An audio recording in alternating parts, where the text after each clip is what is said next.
George, wake up, you lazy git.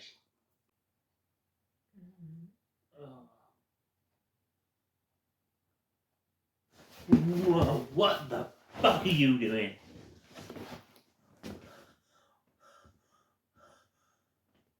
You need to do a video. You haven't done any videos this week. I've been busy. Well, I've been sleeping. React to a Liam Ease compilation if you have to. Upload anything. So, fine, if you want me to watch something, let's watch one of yours then. Let's watch your collecting documentary. If you want something for me to react to, I'll see you put my camera up all ready for me. Thanks a lot. Let's watch this. This is James the Coletrain from LP, our podcast. And this is a collecting documentary he did with me, and Aaron featuring in it for a little bit. You won't see the video on screen because I want you to go and watch the actual documentary itself. Because I have seen it in its editing stages and when it first came out, so I'll wait a little bit to watch the whole thing. So let's watch it. Collecting. We as humans physically collect a lot of things, don't we? I've just got home from work. Yes, we do, The James. damn fridge is empty. Yes, we do. What are you going to do? You roll up to Sainsbury's, buy I yourself hope my two interest tins is of show.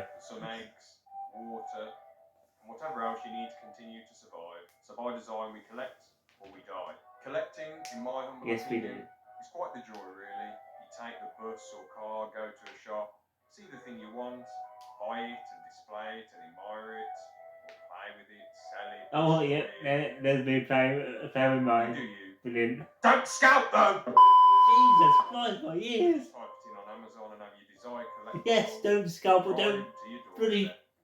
Or be stolen by your neighbour. But Jesus Christ, what was that? Did he just explode? Did he just exploded? I'm sorry, what? Arrive to your doorstep. Or be stolen by your neighbour. These He stages of exploded. waiting for the collectible to arrive or going and seeking it out for yourself is what makes collecting enjoyable. Yes. If a million collectibles that you always wanted just magically I guess that's why. 3 seconds, you most probably feel pretty meh and unsatisfied about it. Yeah, you're right about Some that. people out there who say, "Oh man, you collect Lego? What a man-child baby! 1 out of 10." To those Not people, wrong. I say you're definitely lacking something in your mind. Yeah. You're probably being disrespectful just to bury something that you're insecure about or have been made fun of for. If people want to collect Brett the Hitman Heart merch or have a shrine to Alan Partridge, let them, as long as it's not illegal or hurting anyone. My collection. This is my collection. There's Lego, video games, and gaming consoles. I wanted that Lego set off him. Mainly because I wanted to make massive brick films like Forest Fire 101 and Keshan. Sadly, I had too many figs and not enough bricks, and I lacked the skill as well. I love the figures more than the bricks, so I'll say that now. I used to game a lot more when I was younger. I suppose the collection to me was nice. Got some good games. The more and more I find it to be clutter. Oh, I saw some Jack games as well. Laptop on Steam. Cheeky discounts, no paying 50 quid for a membership to play games. That's quite good. No more video game cases taking up space. That's honestly how I like having the physical media for the games. I digress. I'm probably going to sell most of my collection, to be honest, one day. When I That's what probably come here to this house. On to the person I know who refuses. Oh, of course you did that picture of me. If you want to be, you'll see which picture he uses. Yeah. Look at all of this. These figures that he's showing on the screen, which I took out. So I will pause it. These figures that I've taken out, I took out every figure I had for Doctor Who. It took me ages to set it all up and film it because I've got out how much stuff. Same with the Mario Lego, which he's got on the screen right now. that didn't take as long because it's just in one little box. But the Doctor Who stuff, that took ages to get done.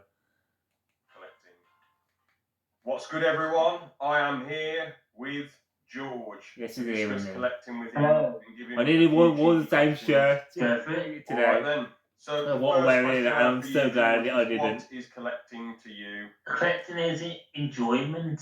I think with Yes, George, I agree. collecting Yeah, I is agree. the adventure of finding said item, if that's going to a con or just going down the road to your local shop. It's that the fun and the adventure. Then when you finally have I'll let my item, self speak it's for itself. yours to have for as long as you want it. Would you ever sell your collectibles or any of your collectibles? Say I'll they give were you a worth hint, an it's a no. absolute fortune one day. Would you ever sell it?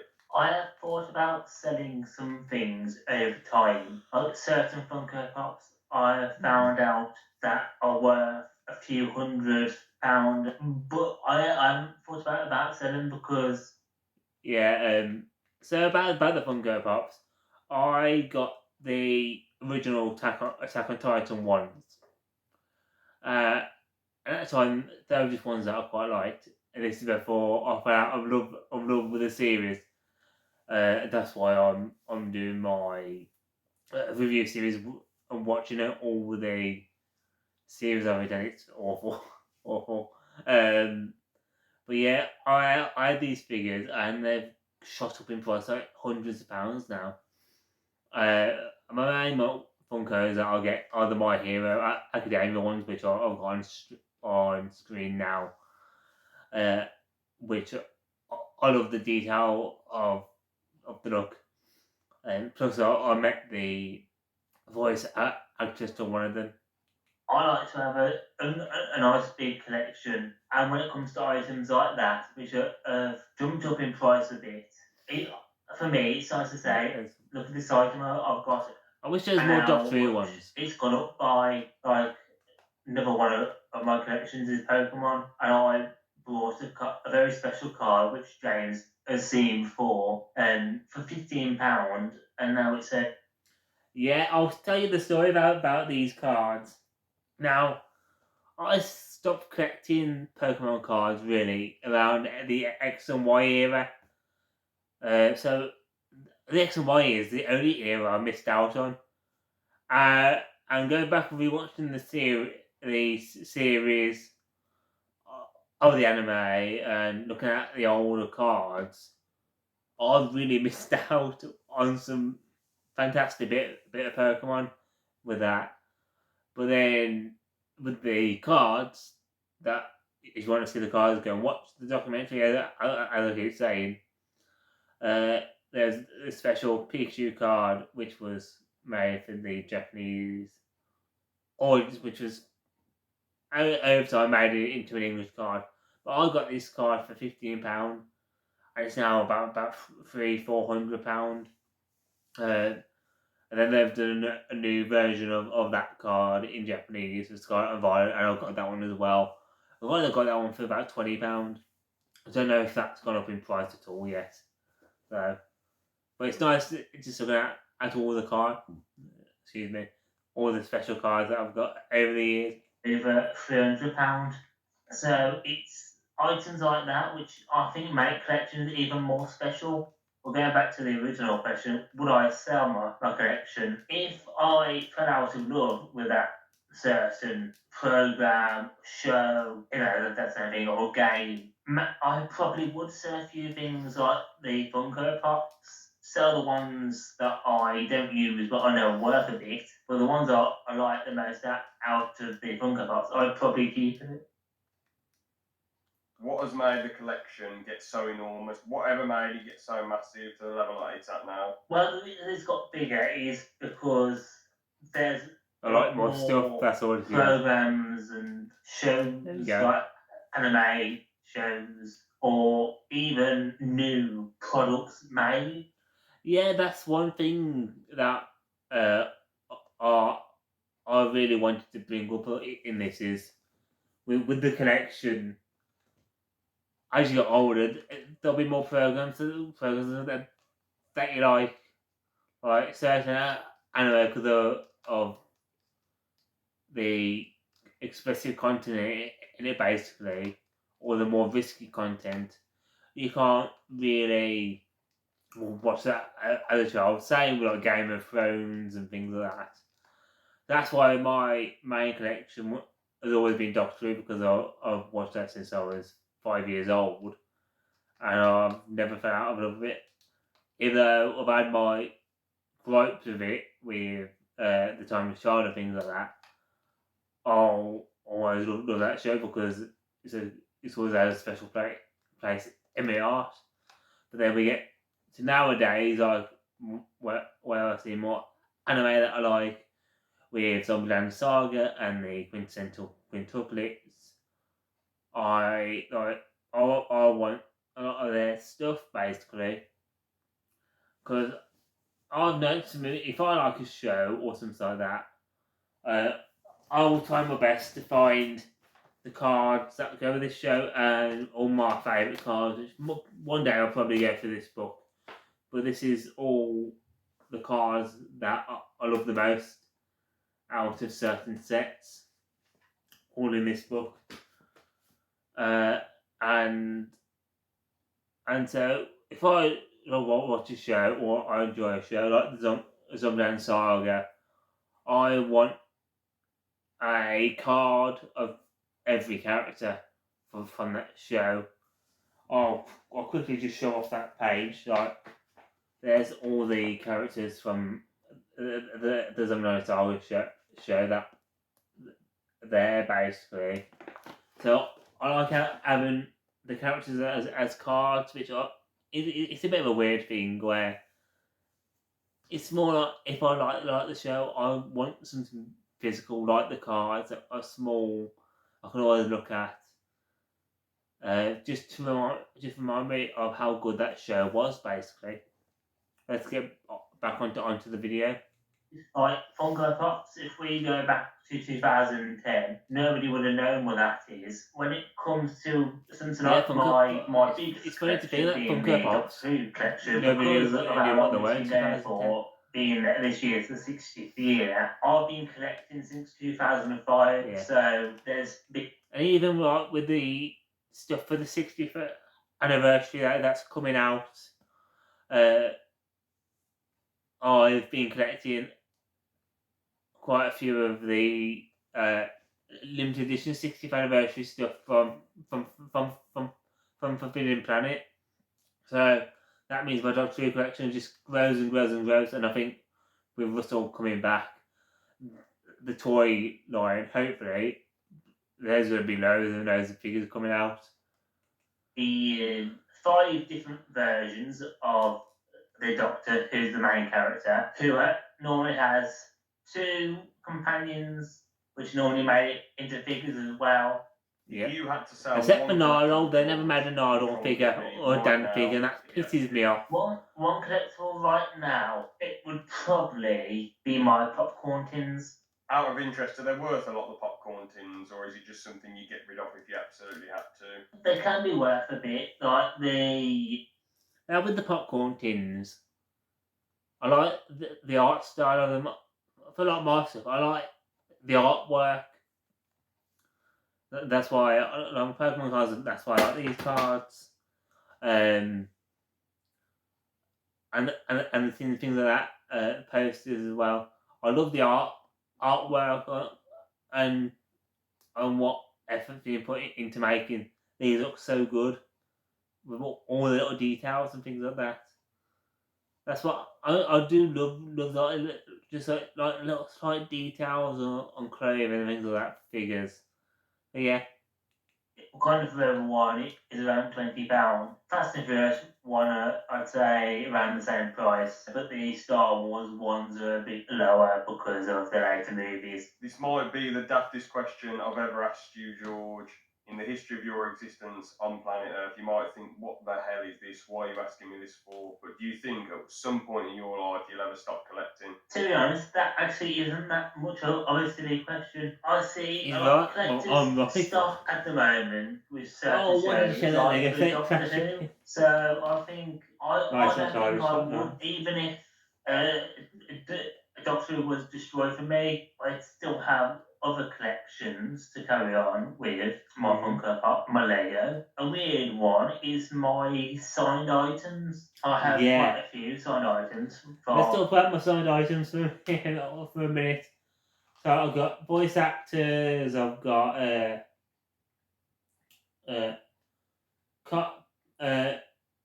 car program presenters. I've got a few fake Doctor Who ones, but I'll be meeting John Sim, Colin Baker, and Katie Manning.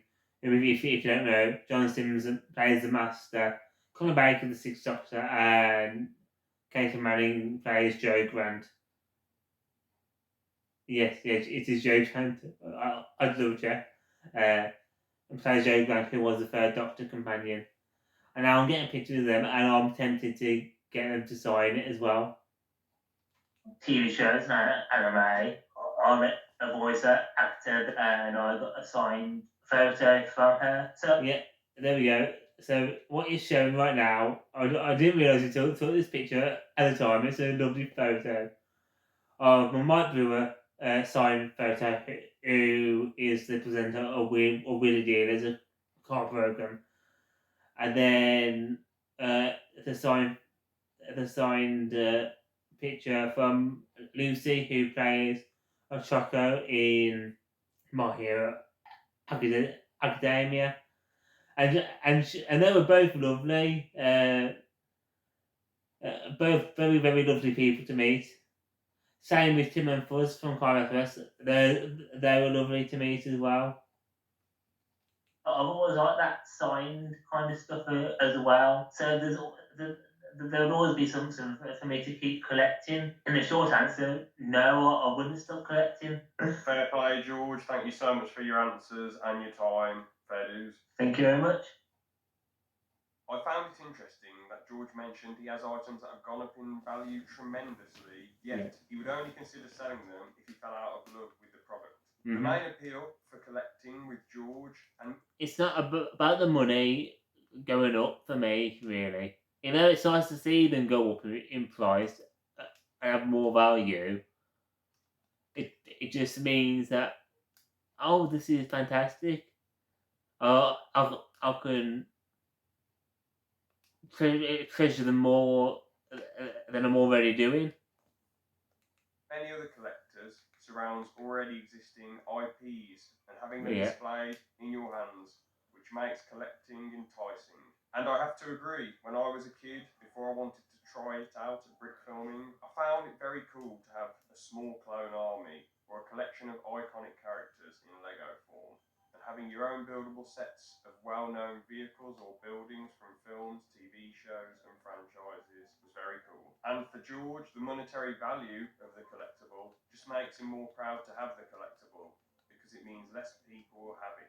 So it's more special to him as he is one of the few who owns the item. However, I think it is a missed opportunity to make cash to either save or spend on another collectible. Previously, George has made amazing buys, which he could have made loads of money off of, but he chooses not to. And I'd assume many hardcore collectors have this talent as their... Right, so making money with my collectibles and things like that. For me, I don't care about the money, about reselling them, because I know they probably won't go to a better home than they are here, where they are looked after nicely, and I know they won't get damaged, and I'll be kept in nice condition, loved. I might sell a few little bits and pieces, like a few games and things like that, but the games I'm not that bothered about. Same with the DVDs, I can always go and watch some of that online and things like that. But yeah, it's not about the resale value or anything like that. It's more what they mean to you, basically. Like, one collectible could remind you of a really good time that you had, like the signed stuff. They remind me of my first Comic-Con with Lucy, meeting her, and it takes you back to there. Some of the cards in here, like the Zombieland Saga ones, and you think that is such a good show. I want to go watch a few episodes from that again. So yeah, stuff like that, basically. Like these posters down here. These are Mario, Link, and Metroid ones in here. And they're brand new. I got them free off the Nintendo site. And so, like, if I really sold them, I wouldn't mind, because these could probably go back to a person who would put them up and display them. But I'm going to keep them in the box all nice. Same with my other Mario posters that I've got. Passionate about the products they purchase. If it were me and I made a buy that I knew was going to go up in value tremendously, I'd buy two. One for me and one to sell, but each to their own. He's right about that. Buying one for yourself or one for one for yourself or one to sell. But you never know what's going to go up in price. You never know. Like, I could buy a Doctor Who figure now, like a special set. That would probably go up in value. I could get, but if I went and bought a normal set of figures and I bought two of them, do I know if they'll go up in price or not? Because some people might want these new Daleks, but then on the other end, maybe people might not like these versions and might want to stick with the original ones that came out a few years back. So it's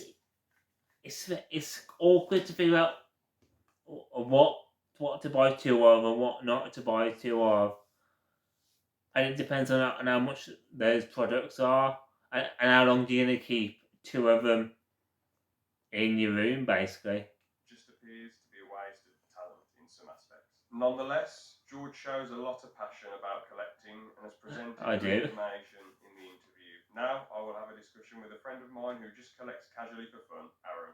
I'm looking forward to seeing this bit. Collecting with Aaron. Hello there. Let's get into this one then. What stuff do you collect, Aaron? So yeah, I'm not really collecting anything actively at the moment, but I like to pick up sort of PS2 games now and then. Not really the expensive ones. I like picking up sort of obscure games just because I think it's a bit more fun. The price of PS2 games are just through the roof at the moment. I just like so that's probably the most active thing I collect.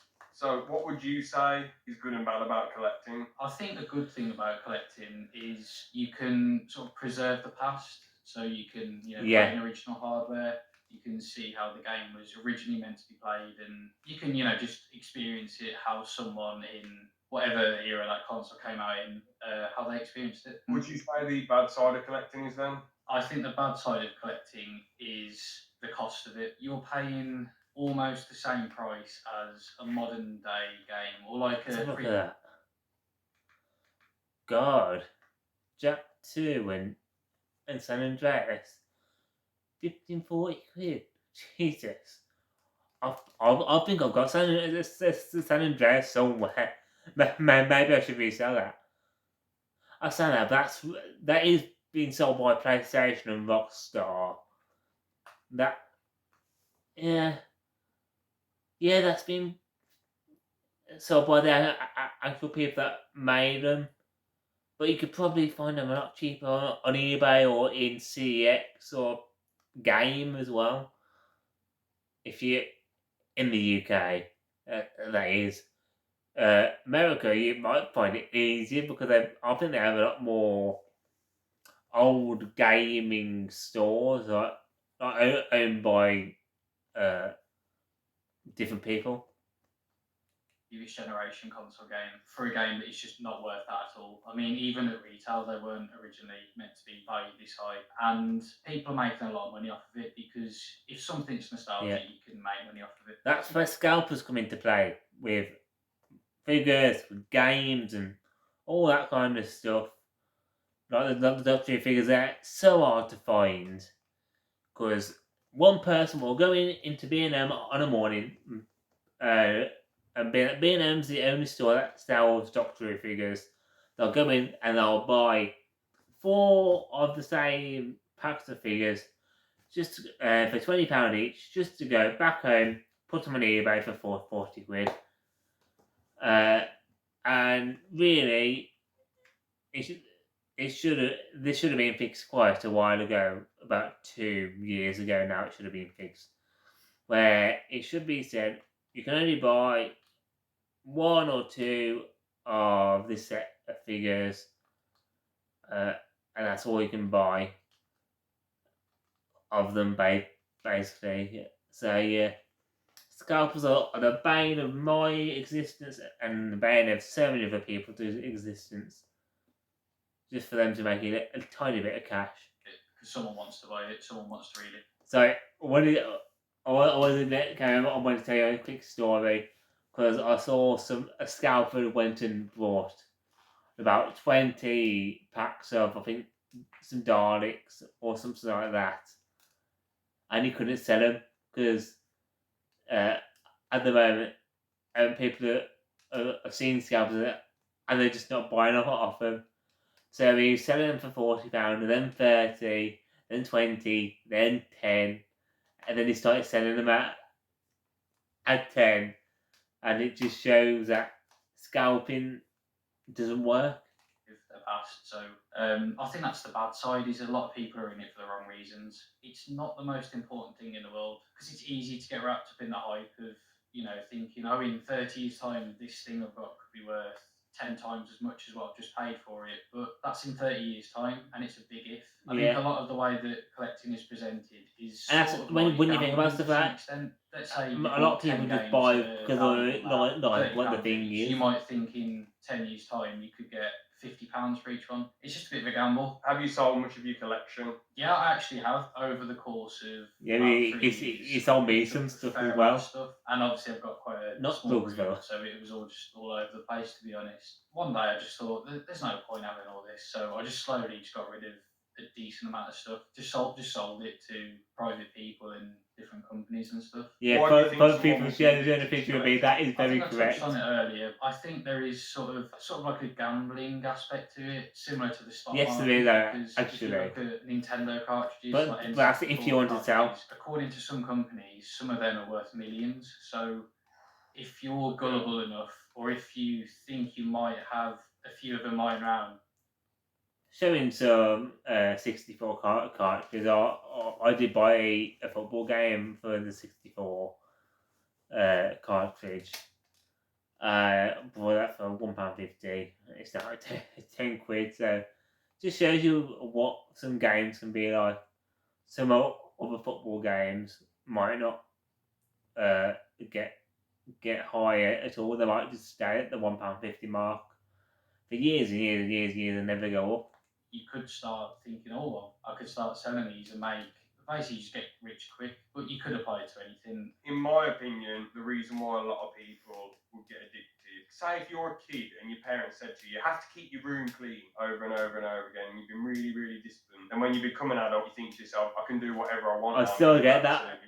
At 22, every single thing I want to make a mess. Because when you're a kid, you are going to be a bit messy. So if you weren't given that freedom to be a bit messy or have a few toys lying around or whatever, when you're older, you might think, bloody, I'm just going to go mad now. It can also come from just even the older people in there have their collections, even when they're in the 50s, that can be everywhere. So the final part of the discussion, general thoughts. I think collecting, it's alright if it's done in moderation, which can be said for basically anything in life. I If can you've do got it the in space, moderation. the most important thing is if you've got money, I buy a and few if you've got things a few the time times. and appreciation to actually stop and think what you've actually got, because you might only have 2 things, but they could mean the world to you, and that's amazing, good for you. Or you could have a room full This of stuff book, that I overall would means a never lot to sell you, any but card in this individually book. doesn't really mean that much to you, and that's fine as well. As long as you're not putting yourself into debt, and as long as you're not causing harm to someone in some way by buying these things, I think collecting's all right. But obviously, if you go too far, it's not good at all. So yeah, I think overall with Yeah, collecting, if there is don't- something that just you're don't interested in, buy if something's nostalgic for too you, much. then and if you get an opportunity to Like me. maybe purchase something like that, or if you're given it or you acquire it somehow, then yeah, that's all fair. But you don't have to collect anything. There's no pressure from anyone Just to collect buy what you stuff want to and collect. fill up your house with clutter. You can do whatever you want. Obviously, don't try and fall into these schemes of